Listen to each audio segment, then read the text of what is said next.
أحباب السلام عليكم ورحمة الله وبركاته. وعليكم السلام ورحمة الله وبركاته. أعوذ بالله من الشيطان الرجيم. بسم الله الرحمن الرحيم. الحمد لله رب العالمين، وأصلي وأسلم على أفضل الأنبياء والمرسلين نبينا محمد وعلى آله وأصحابه أجمعين. أما بعد. First things first, we thank Allah subhanahu wa ta'ala for giving us life after we had went to sleep. And we ask Allah subhanahu wa ta'ala to make this beautiful Sunday a day of happiness, a day of enjoyment for all of us. And we ask Allah subhanahu wa ta'ala to protect us from all evil and all harm on this day. Allahumma ameen. Ahbab Mustafa alayhi salatu wasalam, we continue our series of discussions on the behavior of the Muslim, the Akhlaqul Muslim, and some of the attributes and qualities that a Muslim should learn to embody in his or her life.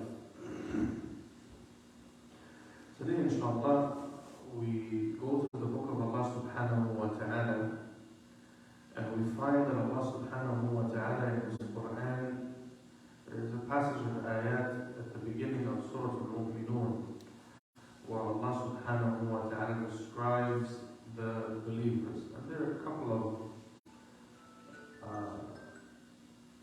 points or a couple of characteristics of the believer that we want to highlight from this passage. I'm going to go through the passage quickly, and we will stop inshallah at the ayat that we intend to elaborate on. Allah subhanahu wa ta'ala says, Bismillah ar-Rahman ar-Rahim, قَدْ أَفْلَحَ الْمُؤْمِنُونَ. Allah says, verily the believers are successful. Who are these successful believers, Ya Allah? الَّذِينَ هُمْ فِي صَلَاتِهِمْ خَاشِعُونَ. They are those who, when they perform their salah, they have khushu', they have a level of humility, a level of attentiveness, a level of mindfulness. They are present in their salah. And then Allah subhanahu wa ta'ala says, وَالَّذِينَ هُمْ عَنِ اللَّغْوِ مُعْرِضُونَ. And there are those people who stay away from al-lahu. What is al-lahu? The simple definition of al-lahu is useless speech.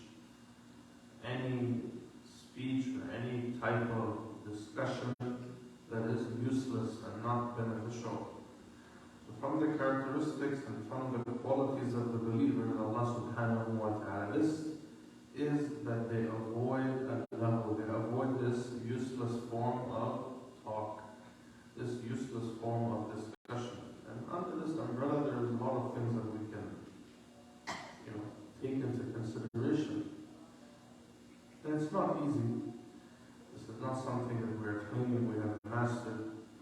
But in an ideal world, the believer is one who doesn't engage in, as I spoke about in a previous session, doesn't engage in gossip, doesn't engage in backbiting others, doesn't engage in slandering others, doesn't engage in mocking others or ridiculing others, right?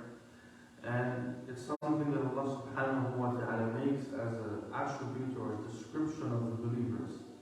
So if we want to be counted among the believers who are the ones who are going to be successful, one of the things that we have to work on in our life is if you find this kind of useless talk happening around you, find a way to protect yourself from it.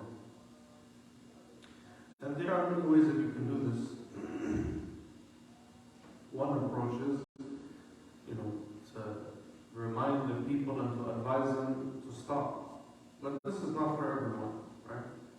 Not everybody has the power or the ability or the willingness to tell other people that this is not appropriate and this is not something that we should talk about.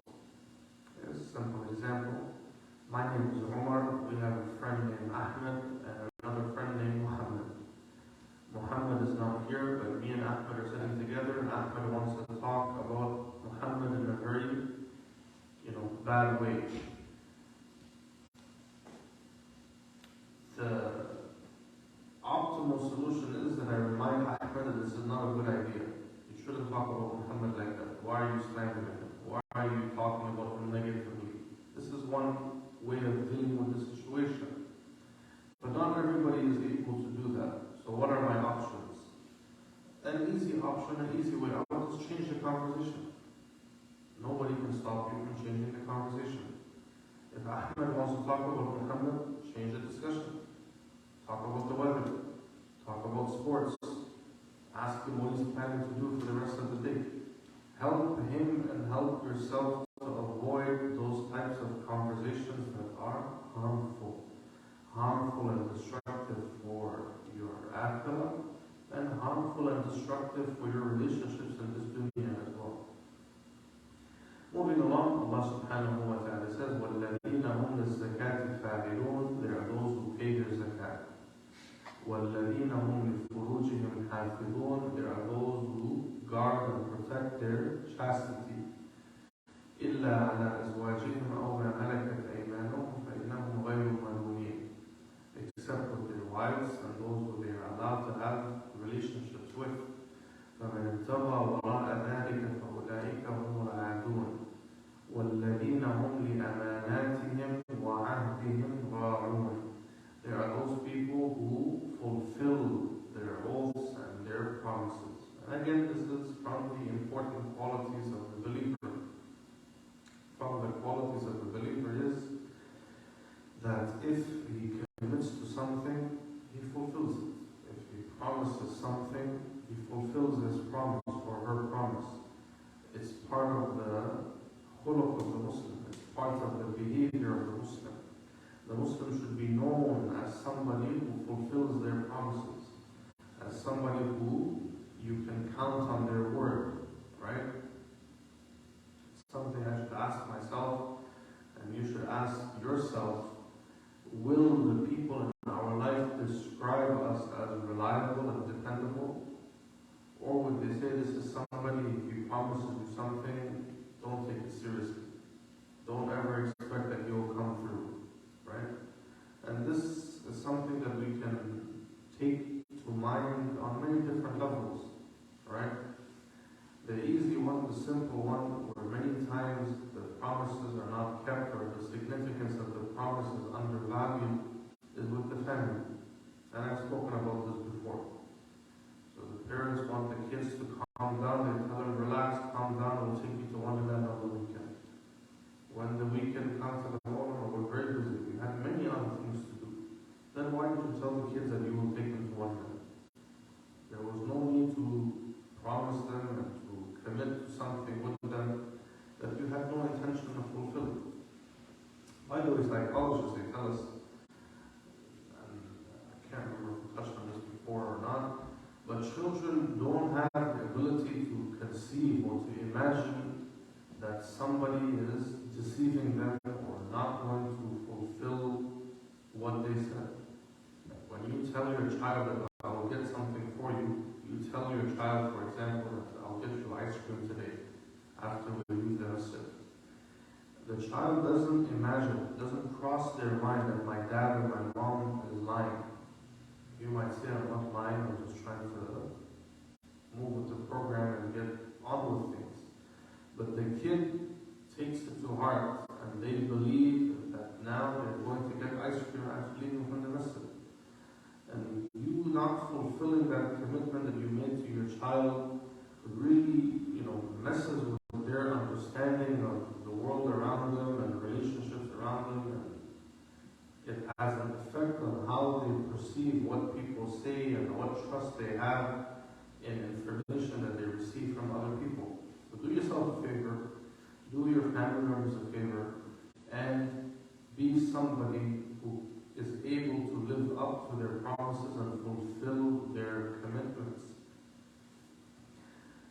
Husbands and wives, again, the same thing applies. If you have some arrangement, if you have some agreement, don't let it be an easy thing to cancel or to simply reschedule. Come on, obviously, if there's a necessity, no harm done, right? If you promise your wife you'll take her somewhere and then all of a sudden the car doesn't start. I get it, it's fine. But don't make it something that you are really comfortable with. That if you make plans with your family, you can easily cancel or say, I'm tired, I don't feel like going. It's not a good habit to have, and it's against the khuluq of the Muslim. It's against the behavior of the Muslim. It's not fit for a Muslim to behave in such a way and to have such a consistent pattern of behavior. The opposite of this, right? Allah says the believers are those who fulfill their promises and are able to live up to their commitments. The opposite of this is the hypocrites. The Prophet ﷺ said in that famous hadith, آية المنافق ثلاث إذا حدث كذب وإذا اؤتمن خان وإذا وعد أخلف. The hypocrite is who? The hypocrite is the person who, if he promises you something, he will break his promise. He doesn't know how to fulfill his promise. He is somebody who by nature, if he tells you something, you don't take it seriously. You know he doesn't mean it. But the believer, on the other hand, if they give you their word, they mean it. And you can count on them, you can trust them, you can rely on them. And this is something that we should all, inshallah, put effort to make sure that this is part of our life. And we should teach our children and teach the next generation that this is part of being a Muslim. Part of being a Muslim is being dependable and being reliable. Being somebody that others can take your word and it means something. It has some weight. By the way, as human beings, when we deal with each other, what is our worth? You are worth as much as the value and the weight of your word. Right? Me as an individual, Umar, how valuable am I to you or to anybody else? I'm as valuable as the worth of my word. If I'm somebody who, if you ask me something and I say I'll do it and I actually do it, then I'm a valuable person to you and to everyone else. And the moment I become a person who cannot live up to my word, and if I promise something I can't do it, then I'm no longer valuable and my worth decreases. It's important for us to teach our families, especially our children, our young friends, that it's part of being a Muslim, and it's part of being a good human being, that you understand that there is significant weight attached to your commitments and to your promises, and to what you tell other people you will actually do. Because if you can fulfill it, then you as a human being become valuable. And the moment you cannot fulfill it, or you refuse to fulfill it, your value decreases. Allah says, وَالَّذِينَ هُمْ لِأَمَانَاتِهِمْ وَعَهْدِهِمْ رَاعُونَ وَالَّذِينَ هُمْ عَلَى صَلَوَاتِهِمْ يُحَافِظُونَ.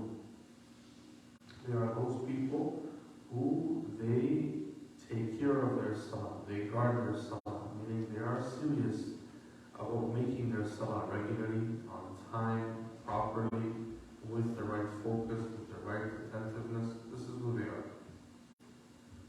Allah subhanahu wa ta'ala says, الَّذِينَ يَرِثُونَ الْفِرْدَوْسَ هُمْ فِيهَا خَالِدُونَ. If people have these qualities in their life, then they will inherit the gardens of paradise. They will stay there forever.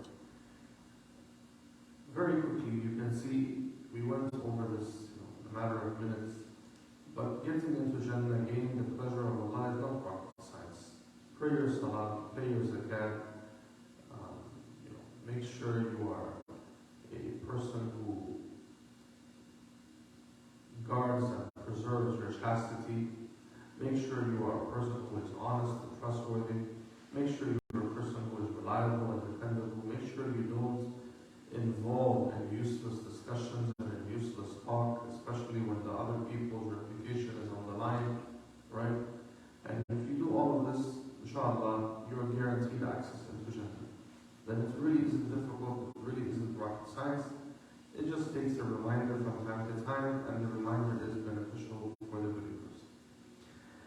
This is what I wanted to share with you guys this morning on the topic of the Akhlaqul Muslimin. I want to take a few moments to reflect on something that can be beneficial for all of us as well. Unfortunately, in the last few hours before Fajr, I got some terrible news that a very good friend of mine, who relocated some years ago, he moved to Edmonton. His father passed away, and it was sudden. He was in the hospital for a week. You checked into the hospital at the emergency for some discomfort. He was having trouble breathing while he was in the hospital. He went into cardiac arrest.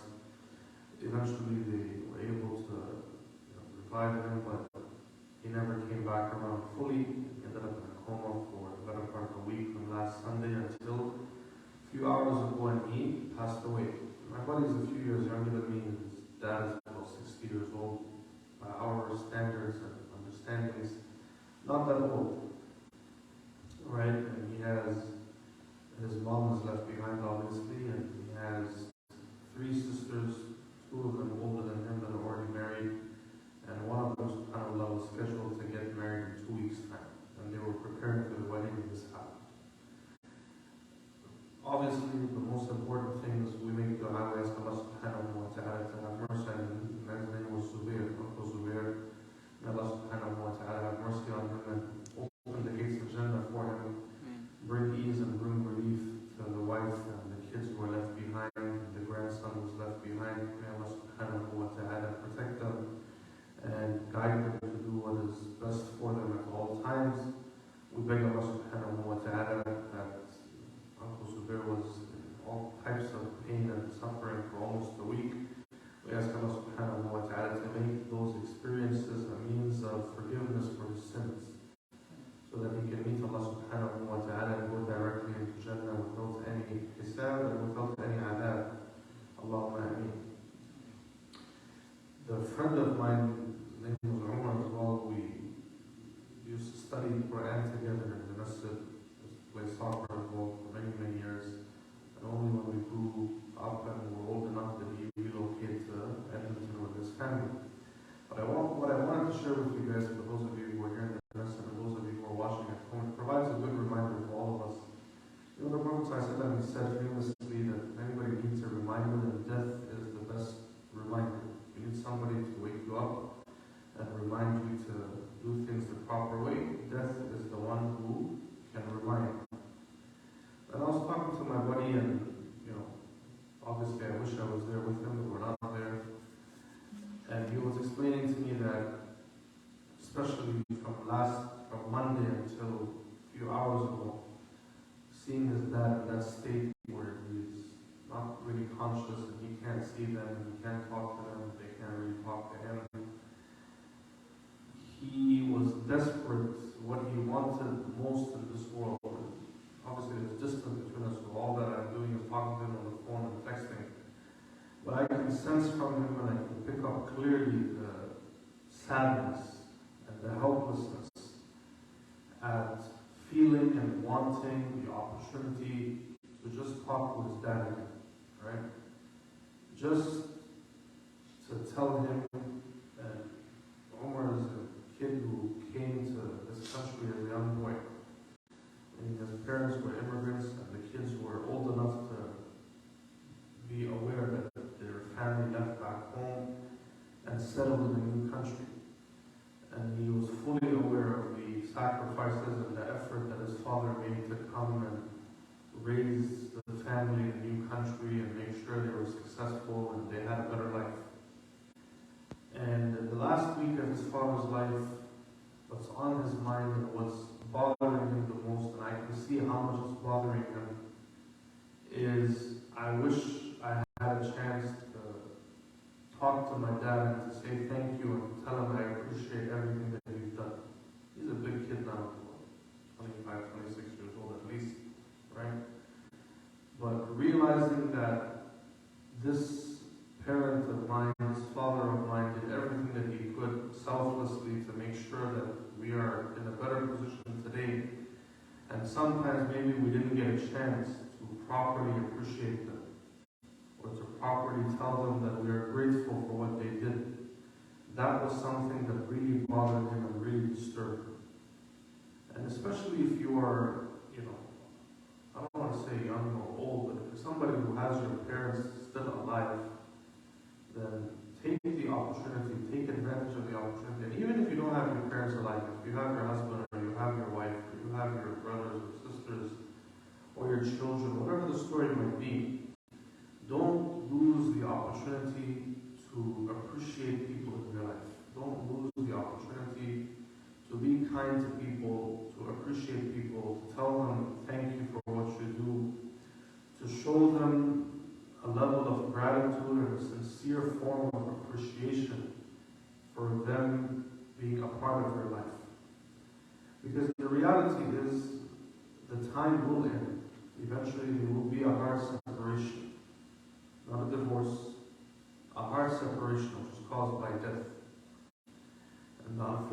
reality is none of us know when that will happen.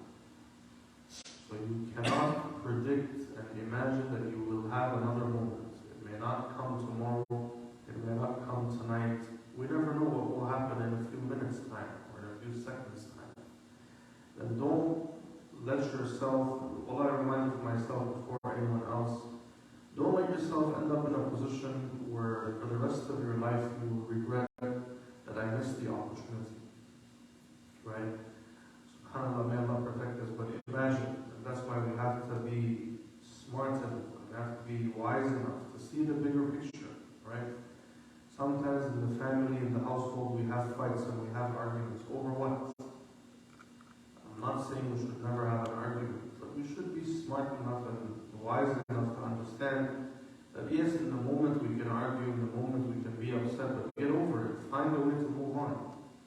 Find a way to put it behind you and enjoy each other's company, have a good time, bring happiness to one another. Because how would you feel? And what type of life would it be that you live years after your loved one passed away regretting and wishing that you weren't rude to them or you weren't mean to them or you at least told them that it's okay, I appreciate what you did. Don't be somebody who for the rest of their life will regret the missed opportunity. Take advantage of the opportunity while you are alive, while your family is alive, while everybody is healthy. Bring happiness to people around you. Let other people know that their existence had a positive impact on you. Let other people know that their effort didn't go unnoticed. Let other people know that you appreciate what they've done for you. Let other people know that you care and you are grateful for what they do, that you notice and you're not unaware of the sacrifice and the effort that they put towards your happiness and towards your success. Do this, and inshallah, wallahi, the beautiful thing about our religion, the beautiful thing about our deen, is if we live according to its teachings, we will never have any regrets. The problem is, we are compromising on practicing our deen. I'm not talking about praying and fasting.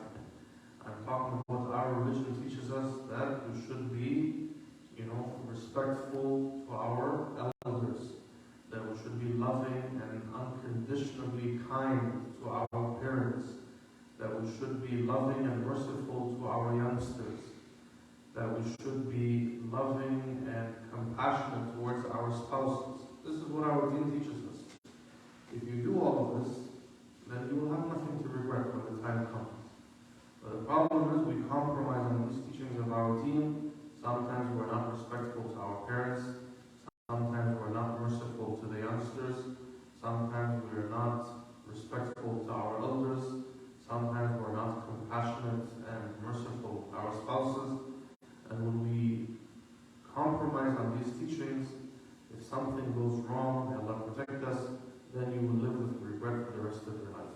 So this is some reflection this morning. I know it's not relevant to the Akhlaqul Muslimin, or maybe it is, depending on how you stretch it and connect the dots. But I want to take a few moments as a reminder for myself and all of you.